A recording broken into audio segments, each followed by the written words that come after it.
آپ کا بچپنا، آپ کی جوانی، آپ کی ازدواجی زندگی، آپ کا تجارتی سفر اور پھر اس کے بعد تبلیغی مرحلے ہیں۔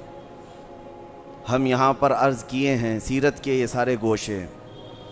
اعلان نبوت کے بعد نبی پاک صلی اللہ تعالیٰ علیہ وسلم کی نبوی زندگی، جس کو دو حصوں میں تقسیم کیا گیا، ایک مکی زندگی اور ایک مدنی زندگی۔ مکی زندگی تقریباً 13 سال اور مدنی زندگی 10.5 سال کے قریب۔ تو ہم سیرت کا جو درس یہاں پر مسلسل چلا رہے تھے اور ارادہ یہی تھا کہ اس مسجد پاک میں سیرت کے درس کو کنٹینیو کیا جائے، لیکن میرے کثرت سفر کی وجہ سے یہ ممکن ہی نہیں ہو پا رہا کہ آپ کے ہاں پابندی اس کی کر سکوں۔ پھر میں نے آج یہ طے کیا کہ جمعہ مبارکہ کی نماز کے دوران جو خطاب ہوتا ہے، اس میں حضور کی سیرت ہی کیوں نہ بیان کر لی جائے، تاکہ وہ سلسلہ سیرت بھی کنٹینیو چلتا رہے۔ اور اصل بات تو یہ ہے، میں آپ کو بتاؤں، مصر میں ایک سلسلہ ہے، سلسلہ دندراویہ۔ وہاں کے مشائخ، اور وہ عجیب و غریب لوگ ہیں۔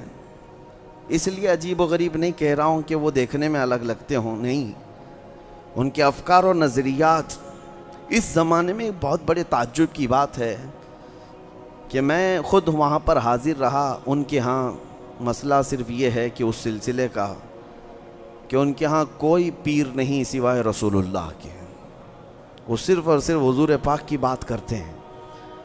ان کے ہاں شیخ کہنا یا کسی کو ہاتھ چومنا یا کسی کے لیے تعظیم کرنا بھی اس کی اجازت نہیں۔ ان کے شیخ تو ہوتے ہیں، لیکن اگر پوچھا جائے کہ آپ کے شیخ کون ہیں، کوئی نہیں بتاتا، کہتے ہیں ہمارے شیخ رسول اللہ صلی اللہ علیہ وسلم۔ میں یہ بات بیچ میں اس لیے عرض کر رہا ہوں کہ ہم جب وہاں گئے تھے تو جمعہ کا جو خطاب ہوتا ہے، خطبہ،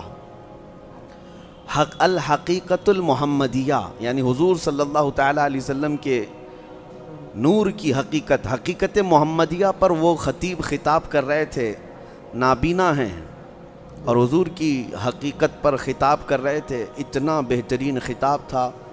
تو بعد میں ہم کو پتہ چلا کہ اس ایک ٹاپک پر پچھلے 12 سال سے وہ خطاب کر رہے ہیں، اور انہوں نے یہ کہا کہ میں نے یہ طے کر لیا ہے کہ میری زندگی میں جب تک میری زبان کھلتی رہے گی، صرف اسی عنوان پر میں گفتگو کروں گا، حقیقت محمدیہ، اور اسی کو بول کر میں دنیا سے چلا جاؤں گا۔